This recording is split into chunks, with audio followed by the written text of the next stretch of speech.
இப்பெல்லாம் எல்லா வீட்லேயும் பெண்கள் தூக்க மாத்திரை சாப்பிட்றதுங்கிறது ஒரு ஃபேஷனாக போச்சு. ஆமாம், அந்த பாலா போன சீரியல் உட்காந்து பார்த்தா அதுக்கு தான் தூக்கம் எப்படி வரும் உங்களுக்கு? மாத்திரை சாப்பிட்டு தான் உட்காந்துருக்கணும். இங்கே பாருங்க, உலகத்தில் உள்ள எல்லா சீரியலும் யார் தெரியுமா எடுத்துட்டு இருக்கா?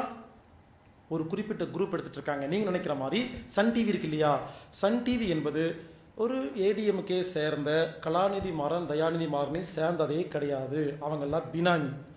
சன் டிவியின் முதலாளி ஒரு யூதர், ரோட்சைல்ட். இஸ்ரேல் நாட்டில் எந்த ஒரு டிவிலையும் ஒரு சீரியல் கிடையாது. அவன் நம்ம ஊரில் வந்து ஒரு சேனல் ஓப்பன் பண்ணி அவன் சேனல் நம்மளாம் பார்க்க மாட்டோம்னு சொல்லி நம்ம ஊரில் இருக்கிற விஏபி பேர் வச்சு ஓட்டுவானுங்க எப்பவுமே. இப்படி தான் உலகத்தில் இருக்கிற எல்லா நாட்டிலையும் டிவி சேனல் இருக்கு இல்லையா? யோசிச்சு பாருங்க, எல்லா நாட்டு டிவிலையும் எப்படி சீரியல் வருது? ஒரு நாட்டிலேயாவது வேற மாதிரி இருக்கா? எல்லா நாட்டிலையும் ஒரே மாதிரி இருக்கா? புரியல, இன்டர்நேஷனல் யாரும் ஆப்ரேட் பண்றாங்கன்னு. இப்படி வெளிநாட்டுக்காரங்கள் நம்ம ஊர்ல வந்து நம்ம ஊர்ல இருக்கிற விஐபிஸ் இருக்காங்க இல்லையா, காசுக்காக என்ன வேணாலும் பண்றவங்களை பிடிச்சி அவங்க பேர்ல ஏதாவது நடத்திட்டே இருப்பாங்க. நம்ம நினைச்சுக்கோ இவங்க நடத்துறாங்க, கிடையாது. இவங்களுக்குலாம் தெரியாதுங்க. அவங்களுக்கு காசு வருது, அவங்க பேர் நடத்துறாங்க, அவ்வளவுதான். புரிஞ்சுக்குங்க.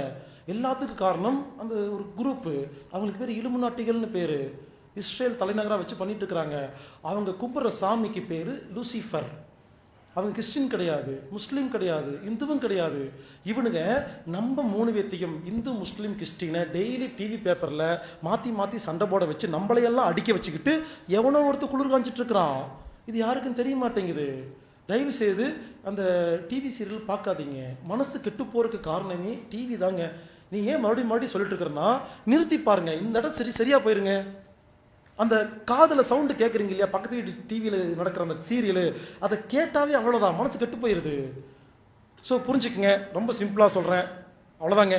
அப்போது நைட்டு படுங்க, சரிங்களா? யார் ஒருவர் படுத்து உடனே தூங்குறீங்களோ தூங்குங்க. தூக்கம் வரலையே தூங்காதீங்க. தூக்கம் மாத்திரம் தயவு செய்து சாப்பிடாதீங்க. நைட்டு ஃபுல்லாக தூக்கமே இல்லாமல் இருந்தாலும் பரவாயில்ல, பகல் நல்லா தாங்கிருப்பீங்க.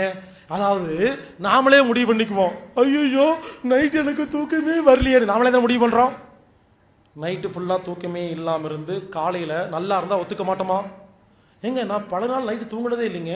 எனக்கு தூக்கம் வந்தால் தூங்குவேன். உண்மையிலேயே நைட்டு ஃபுல்லாக தூங்க மாட்டேன், பகலில் ஃபுல்லாக பேசிகிட்டு இருப்பேன். பல நாளுங்க. கோயம்புத்தூரில் மீட்டிங் இருக்கா, நாளைக்கு ஒரு வேளை சென்னையில் ப்ரோக்ராம் இருந்தால் நான் தனியாக கார் ஓட்டிட்டு போவேன். கோயம்புத்தூர் to சென்னை கார் ஓட்டுவேன். காலையில் போய் 1 hour தூங்குவேன், மறுபடியும் பேசி 8 மணி நேரம். தூக்கம் வந்தால் தூங்கணுங்க, வராட்டி தூங்க வேண்டாம். புரிஞ்சுக்குங்க. எதுவுமே நம்ம உடம்பு கெப்பாசிட்டி ரொம்ப ஜாஸ்திங்க. லூஸ்